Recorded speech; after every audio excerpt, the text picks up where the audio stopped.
பாஜகவில் பெண்களுக்கு பாதுகாப்பு இல்லை என்று தென்காசி நகர்மன்ற கூட்டத்தில் பாஜக கவுன்சிலர் கண்ணீர் மல்க பேசியதால் பரபரப்பு ஏற்பட்டது. தென்காசி நகராட்சியில் சாதாரண கூட்டம் நகர்மன்ற தலைவர் சாதிர் தலைமையில் நடைபெற்றது. கூட்டத்தில் நகரத்தின் வளர்ச்சிப் பணிகள் மற்றும் குடிநீர் தொடர்பான விவாதங்கள் நடைபெற்று வந்த நிலையில் பாஜகவை சார்ந்த 23வது வார்டு நகர்மன்ற உறுப்பினர் சுனிதா தன்னை பற்றி பாஜகவினர் சமூக வலைதளங்களில் அவதூறு பரப்பி வருவதாகவும் கட்சியில் புகார் தெரிவித்தும் எந்தவித நடவடிக்கையும் எடுக்கவில்லை என்று கூறிய அவர் பாஜகவில் பெண்களுக்கு பாதுகாப்பு இல்லை என கண்ணீர் மல்க பேசியதால் பரபரப்பு ஏற்பட்டது. இது இவ்வளவு நாள் பேசக்கூடாதா, நான் கட்சி பேரை கெடுக்கக்கூடாதான்னு நான் பொறுமையா காத்து கிடந்தேன் 4 வருஷமா.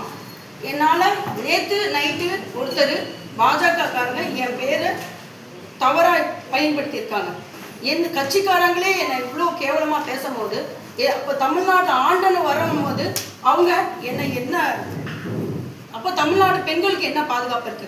பிஜேபியில பெண்களுக்கு எங்க பாதுகாப்பு இருக்கு சொல்லுங்கண்ணா. தமிழ்நாடு பிஜேபிக்கு நான் ஒன்று சொல்லிக்கிறேன், பொறுப்பாளர்கள் போடுறதுக்கு முன்னாடி பெண்களுக்கு பாதுகாப்பு இருக்கிற ஆட்கள இருக்கிறவங்க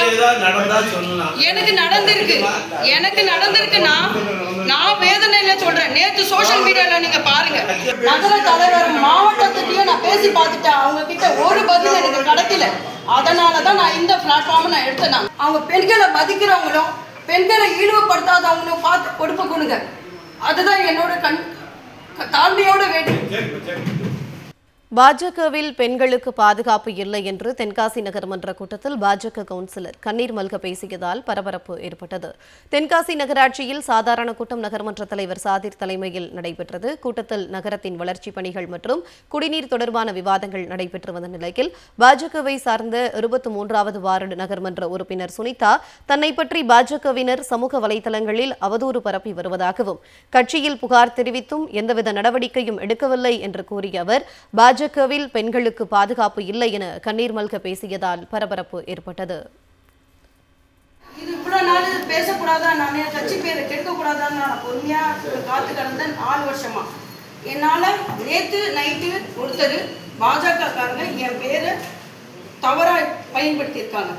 என் கட்சிக்காரங்களே என்னை இவ்வளோ கேவலமா பேசும்போது, அப்போ தமிழ்நாட்டு ஆண்டன்னு வரும்போது அவங்க என்ன அப்போ தமிழ்நாடு பெண்களுக்கு என்ன பாதுகாப்பு இருக்கு?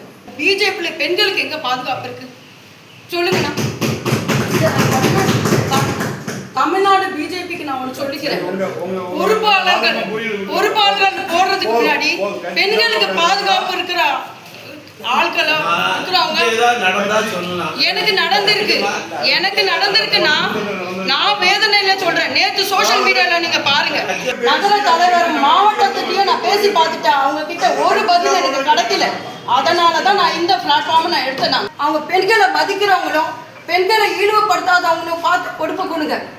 அதுதான் என்னோட தாழ்மையோட வேண்டுகோள்.